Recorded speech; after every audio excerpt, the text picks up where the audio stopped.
Hi friends, welcome to JMR Education Media. This is Jagan Mohan Reddy. First of all, I would like to thank you all for watching my videos and supporting my channel. ప్రతి competitive exam లో arithmetic విభాగంలో ఖచ్చితంగా question వచ్చే area ratio and proportion, నిష్పత్తి అనుపాతం. ఈ రోజు మనం నిష్పత్తి పైన అంటే రేషియో పైన ఎలాంటి ప్రశ్నలు అడుగుతాడో మనం ఇన్ డీటెయిల్ గా చూద్దాం. అయితే ఫ్రెండ్స్, ఈ వీడియోని ఎక్కడ కూడా స్కిప్ చేయకుండా చివరి వరకు చూడండి. నా వీడియోని ఇంకా ఫస్ట్ టైం చూస్తున్నట్లయితే నా ఛానల్ ని సబ్స్క్రైబ్ చేసుకోండి, like my video and share to your friends. So let's get start the topic. అయితే ఫ్రెండ్స్, నిష్పత్తి ఈ రేషియోని మనము గణితపరంగా ఏ విధంగా చెప్పాలంటే, రెండు సప్రమాణ రాశులలో మొదటి రాశి రెండవ రాశికి ఎన్ని రెట్లు ఉంటుందో చెప్పే ఒక గణిత ప్రక్రియనే నిష్పత్తి అంటారు. ఫర్ ఎగ్జాంపుల్, ఏ అండ్ బిల యొక్క నిష్పత్తిని మనము A:B అని రాస్తాము. దీన్నే మనము A/Bగా కూడా రాయొచ్చు.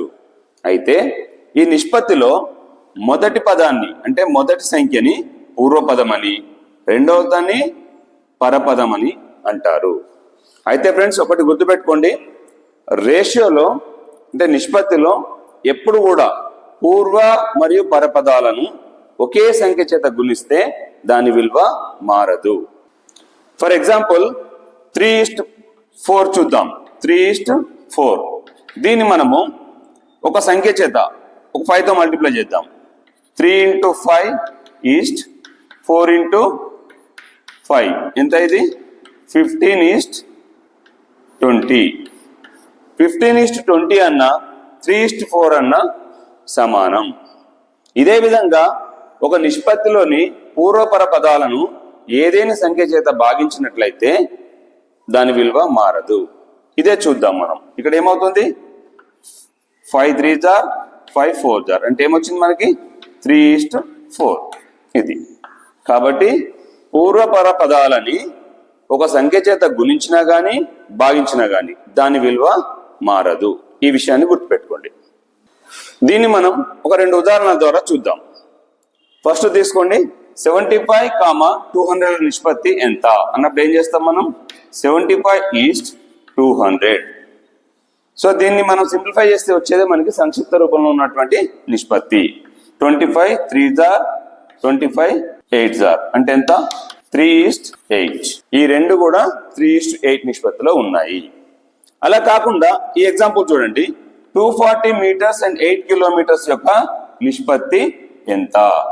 ఇక్కడ మనం కనుక 240:8 కనుక వేసుకొని మనము సింప్లిఫై చేసినట్లయితే మనకి రాంగ్ ఆన్సర్ వస్తుంది. ఎందుకు? మనం తీసుకున్నటువంటి రెండు రాశులు కూడా సప్రమాణత కలిగి ఉండాలి. అంటే రెండు రాశుల యొక్క ప్రమాణాలు ఈక్వల్ గా ఉండాలి. కాబట్టి ఇక్కడ మీటర్స్ ని కనుక కిలోమీటర్స్ కన్నా మార్చుకోవచ్చు, లేదంటే కిలోమీటర్స్ ని మీటర్స్ గా కూడా మార్చుకోవచ్చు. ఇక్కడ మనము మీటర్స్ ని కిలోమీటర్స్ కి మార్చే బదులు కిలోమీటర్స్ ని మీటర్స్ కనుక మార్చినాం అనుకోండి, మనకి ఈజీగా ఉంటుంది. ఒక కిలోమీటరు 1000 meters కాబట్టి 8 kilometers ఏమవుతుంది? 8000 అవుతుంది. ఇప్పుడు క్యాన్సిలేషన్ చేస్తే ఏమవుతుంది? 0 0 get cancel. 8 3s are 8 100s are ఎంత వచ్చింది మనకి? 3:100.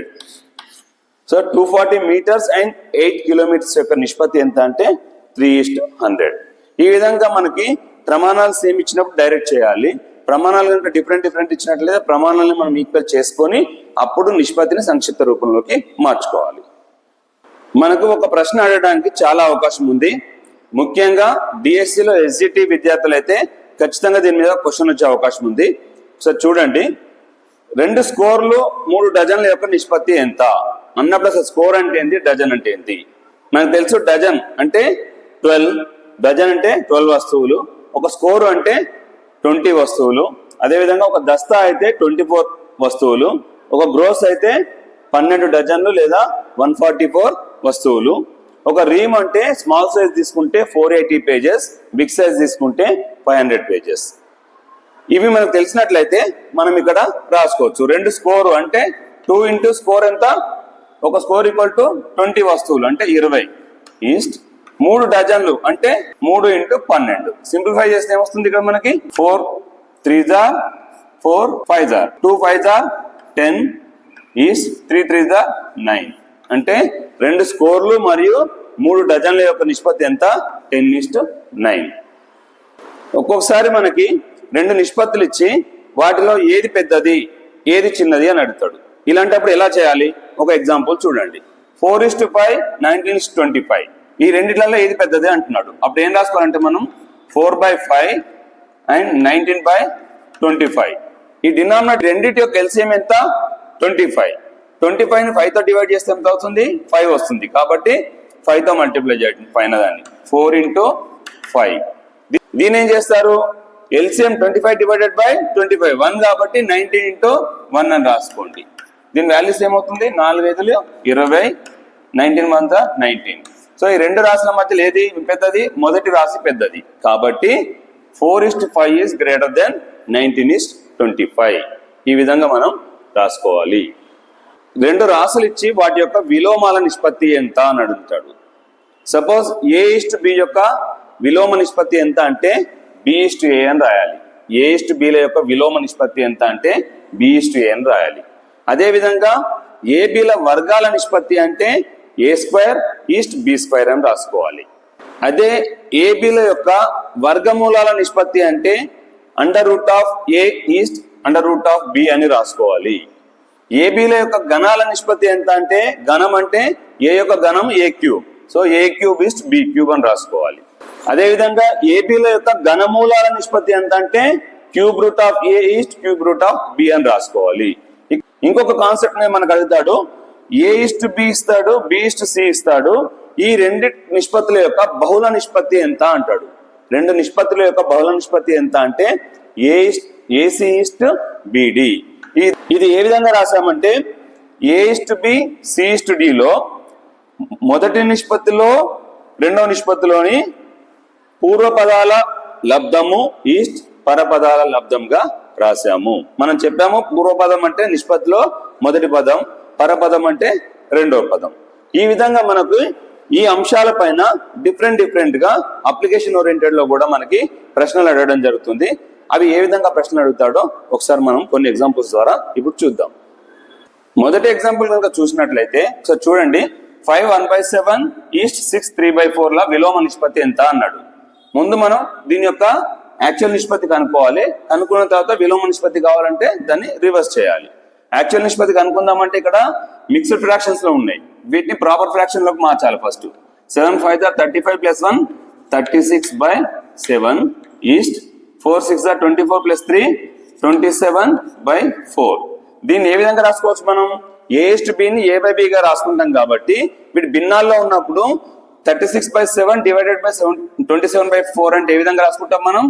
36/7 ఇంటూ కింద డినామినేటర్ వచ్చేది రివర్స్ అవుతుంది అంటే 4/27. సింప్లిఫై చేస్తే ఏమవుతుంది?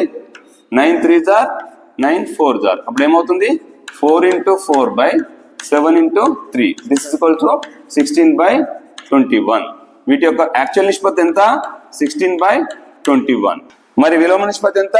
దీనికి రివర్స్ అంటే 21:16. ఈ విధంగా మనము ముందు రేషియో కనుక్కొని దాని యొక్క విలోమ నిష్పత్తి అంటే రివర్స్ చేసి రాసుకోవాలి. ఇప్పుడు ఈ ప్రాబ్లం చూడండి.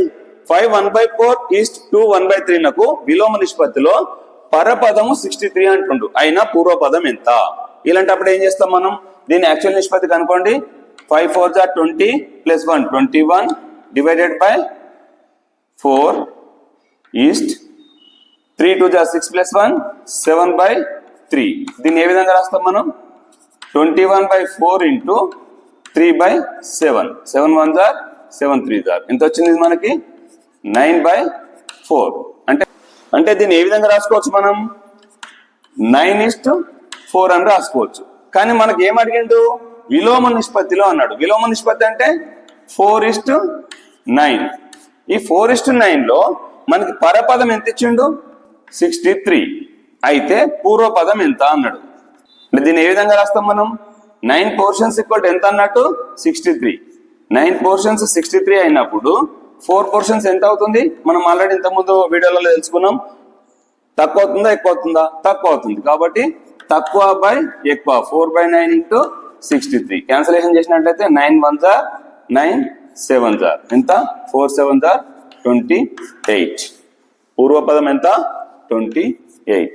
ఈ విధంగా కూడా మనము కొంచెం డిఫరెంట్గా తిప్పి అడిగినా కానీ మనం ఆన్సర్ని చాలా ఈజీగా చేసేయగలుగుతాం. ఇప్పుడు ఈ ప్రాబ్లం చూసినట్లయితే 5:8 3:7 బహుళ నిష్పత్తి 45:x అయినా x విలువ ఎంత? దీన్ని ఏమని రాసుకుంటాం మనం? 5:8 3:7 యొక్క బహుళ నిష్పత్తి ఎంత అవుతుంది? అప్పుడు పూర్వపదాల లబ్ధము = పరపదాల లబ్ధము. అంటే అయితే మనకి బహుళ నిష్పత్తి దేనికి సమానం అన్నాడు? 45:x కి సమానం అన్నాడు. అంటే 15/56 = 45/x. క్యాన్సలేషన్ చేసినట్లయితే ఏమవుతుంది? 15 1s are 15 3s are. అప్పుడు ఏమవుతుంది? x = 56 × 3. ఇది ఏమవుతుంది? 168. సో 5:8 and 3:8 బహుళ నిష్పత్తి 45:x అయినా అంటే అప్పుడు x వాల్యూ ఎంత వస్తుంది అంటే 168 వస్తుంది. ఈ విధంగా మనము ఈ కాన్సెప్ట్ ని యూజ్ చేసి x వాల్యూ కనుక్కోవచ్చు. అయితే ఇప్పుడు కొంచెం డిఫరెంట్ గా ఇంతకుముందు మనకి రెండు నిష్పత్తులు ఇచ్చి వాటి యొక్క బహుళపది ఎంత అనే నిష్పత్తిలో x ఇచ్చిండు, ఆ x వాల్యూ కనుక్కున్నాం. అలా కాకుండా రెండు నిష్పత్తుల్లోనే ఒక నిష్పత్తిలో x ఉంటుంది, పూర్వపదం కానీ పరపదం కానీ. అలాంటప్పుడు వాటి యొక్క బహుళ నిష్పత్తి తనే ఇస్తాడు, ఎంతో ఒక 84/60 సంథింగ్ లైక్ దట్. అలాంటప్పుడు ఆ x వాల్యూ ఎంత అని అంటాడు. అలాంటప్పుడు ఏ విధంగా రాసుకుంటాం మనం? ఈ 7 × 8 అంటే పూర్వపదాల లబ్ధము బై పరపదాల లబ్ధము = 84/60. అంటే 7 × 8 divided by 5 × x which is equals to 84/60. Simplify చేస్తే ఏమొస్తుంది మనకి? 7 1s are 7 12s are 4 2s are 4 3s are 3 1s are 3 20s are 5 1s are 5 4s are. So x equals ఏమవుతుంది? 2 × 4 8. So x value is 8. ఈ విధంగా మనకి బహుళ నిష్పత్తి, విలోమ నిష్పత్తి ఈ కాన్సెప్ట్స్ పైన మనకి డిఫరెంట్ గా అడుగుతాడు. అదే విధంగా మీకు వర్గాల నిష్పత్తి, గణాల నిష్పత్తి మీరు యాజ్ యూజువల్ గా చేసేయచ్చు.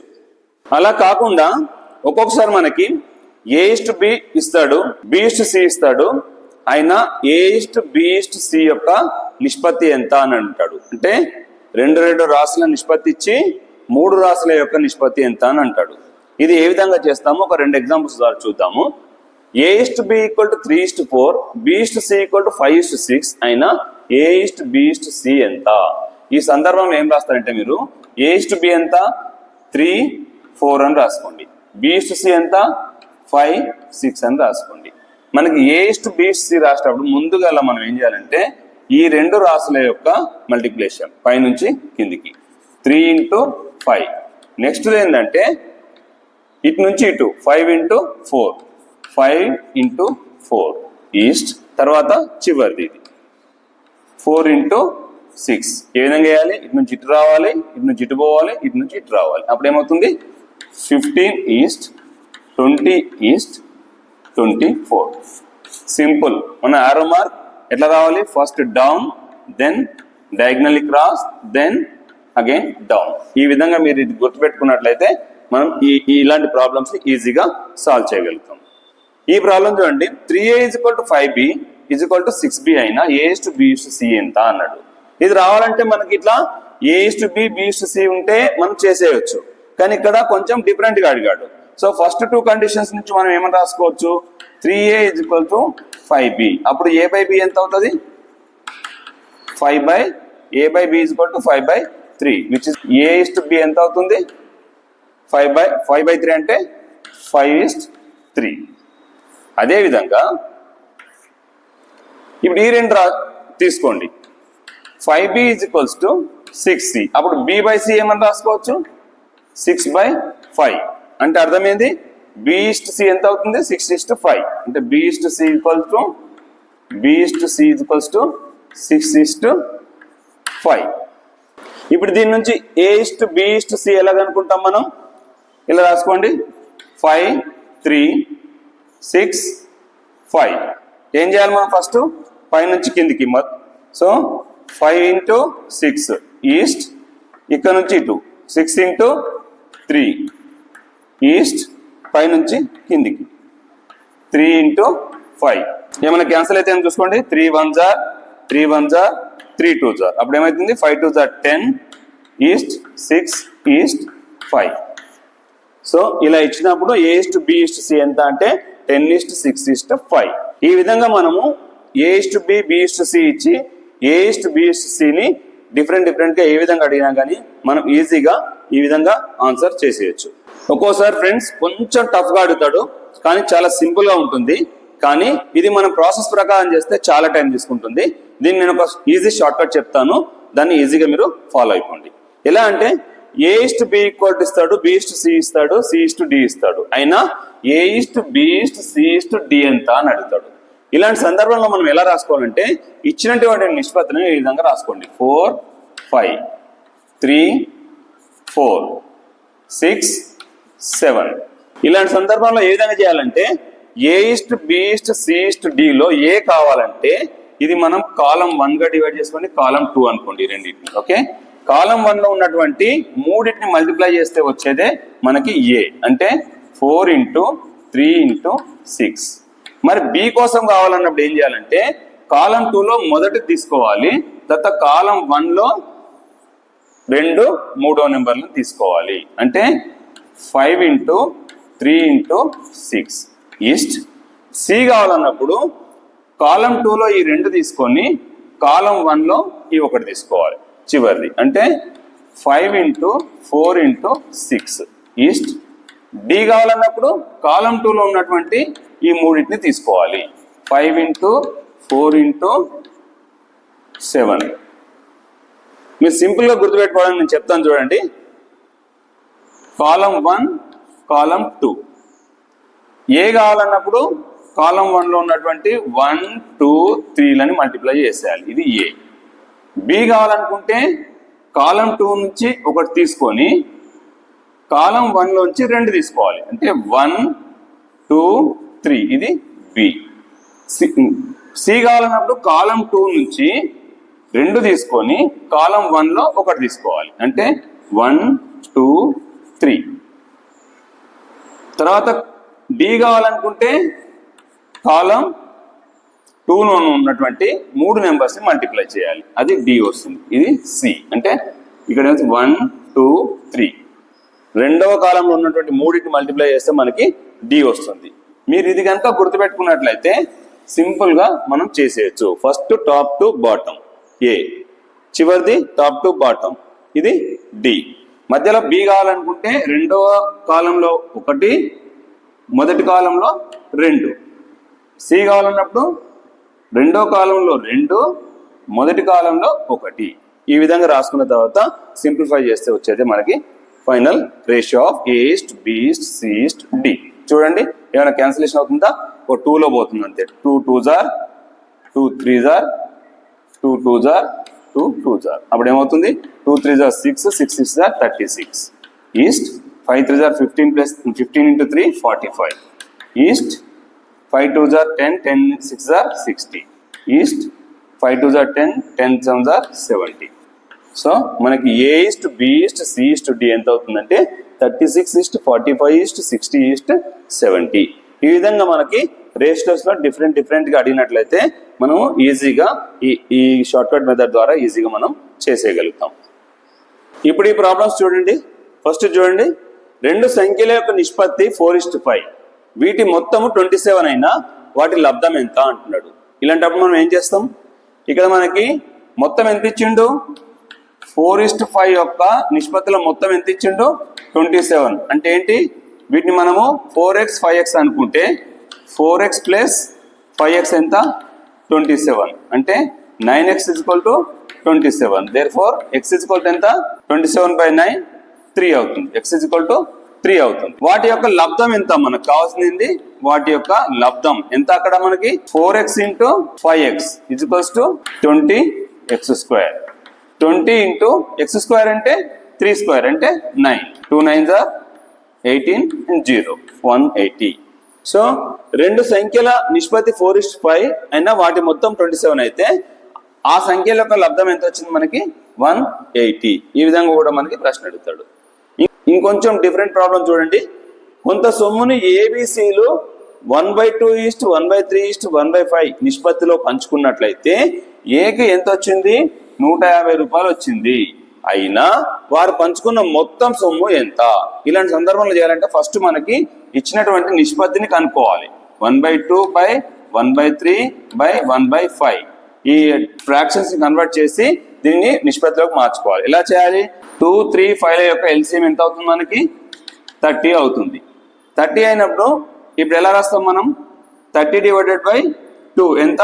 15 ఈస్ట్. 30 డివైడెడ్ బై 3 ఎంత? 10 ఈస్ట్. 30 డివైడెడ్ బై 5 ఎంత అవుతుంది? 6. ఇది మనకి వచ్చినటువంటి నిష్పత్తి, వాళ్ళు పంచుకున్నటువంటి నిష్పత్తి. మరి ఏ అంటే ఏంది ఇక్కడ? ఇది ఏ బి సి. ఏకి ఎంత వచ్చిందంట పంచుకుంటే? 150 రూపాయలు వచ్చింది. అంటే ఏ ఎన్ని భాగాలు? 15 భాగాలు. 15 భాగాలకి 150 వచ్చినప్పుడు వారి మొత్తం పంచుకున్న సొమ్ము అంటే ఏంటి? మొత్తం భాగాలు ఎన్ని వచ్చినాయి? మొత్తం మనకి 15 + 10 + 6 ఎంత? 31. టోటల్ ఎంత? 31 భాగాలు. మరి 15 భాగాలకి 150 రూపాయలు వస్తే 31 భాగాలకి ఎంత వస్తుంది? ఎక్కువ వస్తుందా తక్కువ వస్తుందా? ఎక్కువ వస్తుంది. 31 డివైడెడ్ బై 15 ఎక్కువ బై తక్కువ ఇంటూ థర్డ్ వన్. క్యాన్సిలేషన్ చేస్తే ఏమొస్తుంది? 15 1s are 15 10s are ఎంత? ఇది 31 into 10 which is equals to 310 రూపాయలు. మొత్తము ఎంత వచ్చింది? 310 రూపీస్. అందులో ఏకి వచ్చిన భాగం ఎంత? 150. ఈ విధంగా మనకు ఒక భాగం ఒకరిది ఇచ్చి మిగతా మొత్తం కనుక్కోమనడం, లేదంటే సికి ఎంత వచ్చింది అనడం. ఈ విధంగా ఏ విధంగా మనకు అడిగినా కానీ ప్రశ్నలో ఏమడిగిందో చూసుకొని దానికి ఆన్సర్ని ఈజీగా మనం చేసేయవలసి ఉంటుంది. ఒక్కొక్కసారి ప్రశ్న ఈ విధంగా అడుగుతాడు. ప్రశ్న చూడడానికి చాలా టఫ్గా కనిపిస్తుంది, కానీ ఆన్సర్ చాలా ఈజీగా లాజిక్గా పెట్టేద్దాం. ఏంటంటే ఒక ఎన్నికలో 2 వ్యక్తులు పోటీ చేస్తే వారికి వచ్చిన ఓట్ల యొక్క నిష్పత్తి ఎంత అంటే 13:19. అయితే గెలిచిన వ్యక్తికి ఓడిన వ్యక్తి కన్నా 312 ఓట్లు ఎక్కువగా వచ్చాయి. అయితే ఓడిన వ్యక్తికి వచ్చినటువంటి ఓట్లు ఎంత? అలాంటప్పుడు ఏ విధంగా చేస్తాం? మనకి వారి యొక్క నిష్పత్తి ఎంత ఇచ్చిండో 13:19. ఓకే, ఇందులో గెలిచిన వ్యక్తికి ఓడిన వ్యక్తి కంటే ఎంత ఎక్కువ వచ్చినాయి? 319 వచ్చినాయి. ఈ రెండింటి యొక్క డిఫరెన్స్ ఎంత? 19 - 13 విచ్ ఇస్ ఈక్వల్ టు 6. అంటే 6 భాగాలు ఎన్ని ఓట్లకు సమానం? 312. అంటే గెలిచిన వ్యక్తికి ఓడిన వ్యక్తి కంటే 6 భాగాల ఓట్లు ఎక్కువ వచ్చినాయి. అవి ఎంతకు సమానం? 312. మరి ఓడిపోయిన వ్యక్తి యొక్క ఓట్లు ఎన్ని? ఓడిన వ్యక్తి అంటే ఎవరు? ఇక్కడ 13. అంటే 13 భాగాలు ఎంత? దానికి ఎన్ని ఓట్లు వచ్చాయి అని అడుగుతాడు. ఎలా చేస్తాం ఇది? మనం ఆల్రెడీ డిస్కస్ చేస్తాం ఇంతకుముందు. ఎట్లా చేస్తాం ఇప్పుడు? 6 భాగాలకి 312 వస్తే 13 భాగాలకి ఎంత వస్తుంది? ఎక్కువ వస్తుందా తక్కువ వస్తుందా? ఎక్కువ వస్తుంది. కాబట్టి 13 డివైడెడ్ బై 6 ఎక్కువ బై తక్కువ ఇంటూ 312. క్యాన్సిలేషన్ చేసినట్లయితే ఏమవుతుంది? ఇక్కడ 6 1s are 6 5s are 6 2s are 52. So 13 into 52 ఎంత? ఇది 676 ఓట్లు. సో ఎవరికి వచ్చాయి ఓట్లు? ఓడిన వ్యక్తికి 676 వచ్చాయి. ఇందులోనే గెలిచిన వ్యక్తికి ఎన్ని ఓట్లు వస్తాయని కూడా అడగొచ్చు. లేదా ఓడిన వ్యక్తి గెలిచిన వ్యక్తికి వచ్చిన ఓట్ల మొత్తం ఎంత అంటే ఆ రోజు పోలైనటువంటి ఓట్ల మొత్తం ఎంత, ఓట్ల సంఖ్య ఎంత అని కూడా అడగొచ్చు. ఈ విధంగా మనకి ప్రశ్న ఏ విధంగా ఇచ్చినా కానీ వితిన్ సెకండ్స్ లో 2-3 స్టెప్స్ లో ఆన్సర్ ని చాలా సులభంగా చేసేయగలుగుతారు. ఫ్రెండ్స్, ఒక్కొక్కసారి మనకి ఈ విధంగా ప్రశ్న అడుగుతాడు. ఇది చాలా చాలా ఇంపార్టెంట్ కాన్సెప్ట్. మనకి ఎక్కువ మటుకి క్వశ్చన్ ఫ్రేమ్ చేయడానికి అవకాశం ఉన్న ఏరియా అంటే ఇదే. ఎందుకు చెప్తున్నా అంటే ఈ కాన్సెప్ట్ లో మనకి బీజగణితం కాన్సెప్ట్ కూడా ఇన్బిల్ట్ అయ్యింది. ఒకసారి చూద్దాం. ఒక ప్రశ్న చూసినట్టయితే 2 సంఖ్యల యొక్క నిష్పత్తి 5:6. దాంట్లో ప్రతి సంఖ్యకు 5 తీసేసినట్లయితే, ప్రతి సంఖ్య నుండి 5 తీసేసినట్లయితే వాటి యొక్క నిష్పత్తి 4:5గా మారుతుంది. అయినా ఆ సంఖ్యలు ఏవి? అప్పుడు ఏం చేస్తాం? సింపుల్ గా మన నిష్పత్తి ఎంత? 5:6 అంటే 5x:6x అంటే 5x ప్లస్ ఎంత కలిపిండు? ఎంత తీసేసి ఇందులోకి? 5x - 5 divided by 6x - 5. ఇది ఏ నిష్పత్తికి సమానం అవుతుంది అన్నట్టు? 4/5. సింప్లిఫై చేసేసేయండి. 5 5s are 25x minus 5 5s are 25 is equal to 6 4s are 24x minus 4 5s are 20. ఏమవుతుంది సింప్లిఫై చేస్తే 25x minus 24x is equals to 25 minus 20. x is equal to ఎంత అవుతుంది మనకి 5 అవుతుంది. మరి ఆ సంఖ్యలు ఏమంటే ఏంటి 5x 6x. 5x ఎంత అవుతుంది 5 5s are 25.